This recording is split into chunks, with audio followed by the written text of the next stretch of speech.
Hello and welcome to the weekly VM Campos Comic Book Club. I'm your host, VM Campos. This is the podcast where I answer the question, what am I reading this week? This week I've got Star Wars Galaxy's Edge #1 from Marvel Comics. Welcome to the video version of the podcast. Let's check out the comic. Spoiler alert, we'll be taking a look inside the comic, but we won't look at the whole plot. So in this podcast, I'll be taking a look at the cover of the comic, the plot, the writing, and the art. I picked up Star Wars Galaxy's Edge from the comic shop. I didn't have a plan to get it, but when I saw the cover, I was pretty intrigued. I got the variant cover, actually, by Zurcher and Blee. It shows some, Mos Eisley type of location, Millennium Falcon in the background. It's a cool way to kind of catch your attention right away. I wasn't sure the timeline of when this comic was happening, but seeing the Falcon is, of course, a familiar sight. The creative team is Ethan Sachs, story, Will Sliney, art, Dono Sanchez Almada with Proto Bunker, color, and VC's Travis Lanham lettering. As I said, I got the alternate cover, the variant cover by Patch Zurcher and Federico Blee. I don't think I saw the regular Reed Rice cover.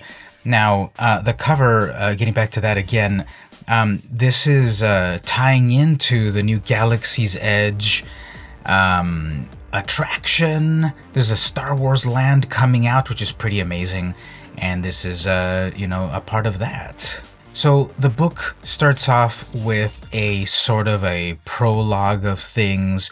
We jump back and forth between now and then. Now is the time of the latest Star Wars trilogy, and then is the time of right before A New Hope. So we're introduced to some character. There's a little bit of thievery. What's funny is that there's like these space hot dogs. They're like hot dogs and tacos at the same time. What are they called? They are called Ronto wraps.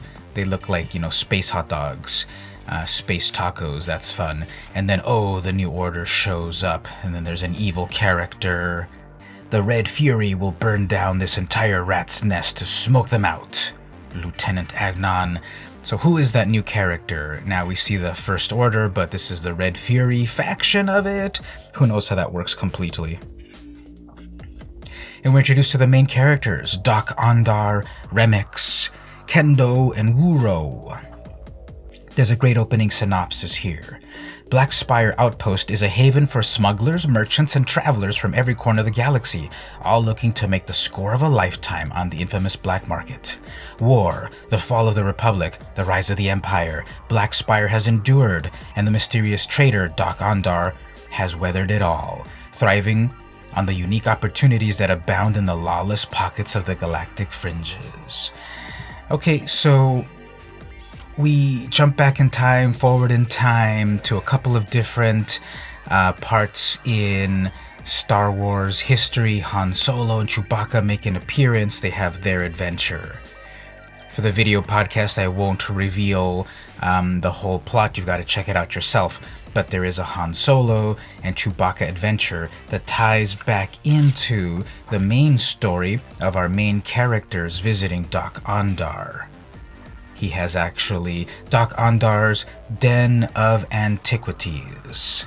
The art is really cool. It's from Will Sliney, or Sliney, who worked on Spider-Man 2099. I liked that book a lot. I liked its realism. That was also a Marvel book that came out a few years ago. I read the whole thing from issue 1 to 26, I think. And so he's got a realism, and he's really crafting all the characters very well. You see environments set up. There's a vast shot of Black Spire Outpost, and then close-ups of people and entities, creatures, organics. And the caricaturing of, for example, Harrison Ford as Han Solo is pretty good. Chewbacca looks good as well. And then there's a variety of expressions that work out very well. I think the panel layout is also good. There are panels superimposed upon other panels to give a sense of place and action, close-ups, expansive shots of space and landscapes.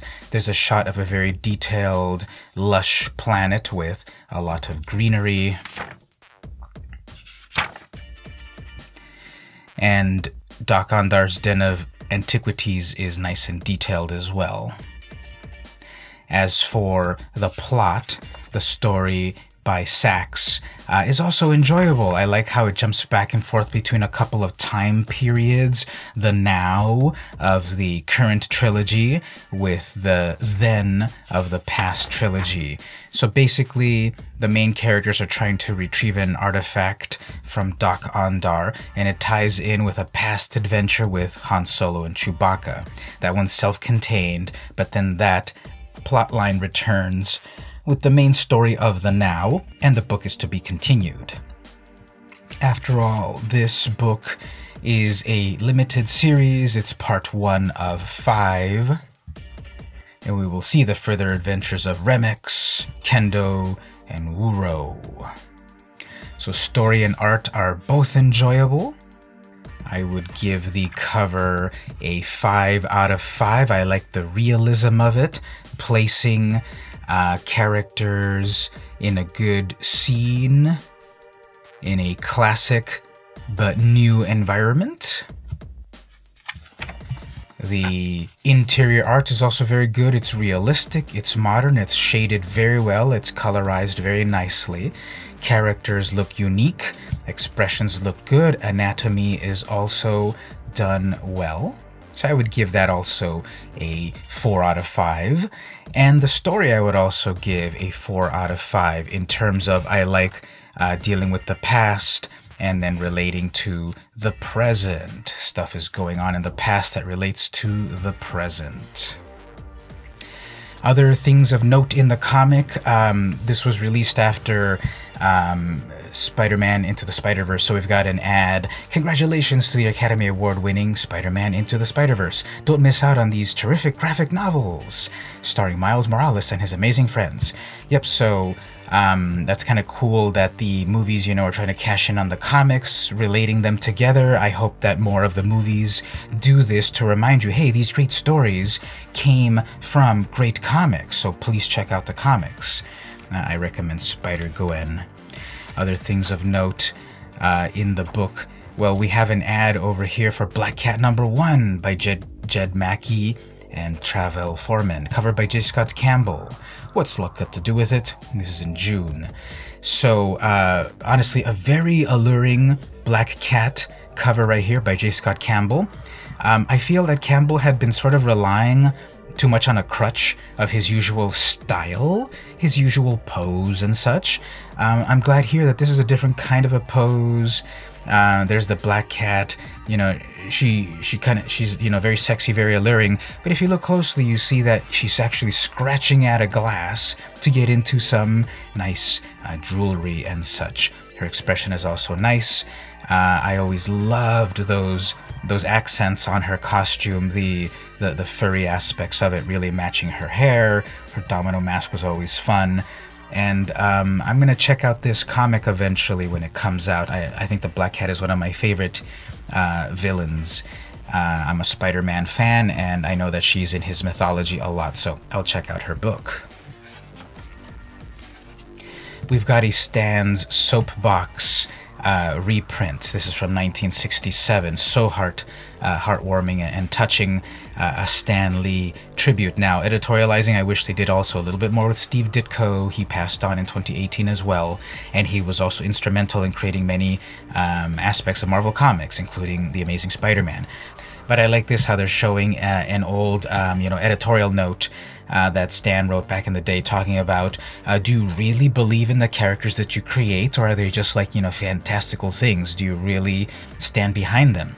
And that says, Charlie, we believe in our swinging superheroes. We created them, we live them, their adventures, their hang-ups are almost 24 hours a day. So yes, the creators of the Marvel Comics in the 60s, they believed in the characters that they created, and it was great to see this editorial. that Stan Lee put out. Besides that, I don't want to give away the rest of the plot, so let's kind of skip over here to some other stuff. We can go to the end of the book. We've got Star Wars X-Wing, 2nd edition. This is kind of fascinating to me because this is, I'm a Magic player, Magic the Gathering, and back in the 90s, I remember the original Star Wars collectible card games. They've brought it back, but with also, little pieces like Warhammer, 40K.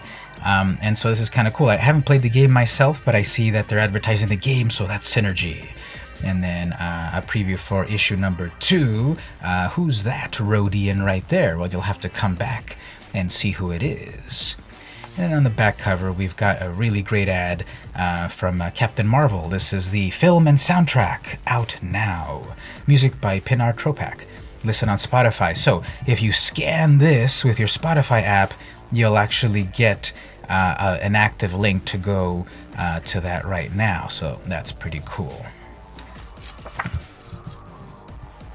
So this week I read Star Wars Galaxy's Edge. Very enjoyable book. I recommend it. Great art, great story, love the cover. I love how it fits in with the mythology of Star Wars, past and present. I recommend it.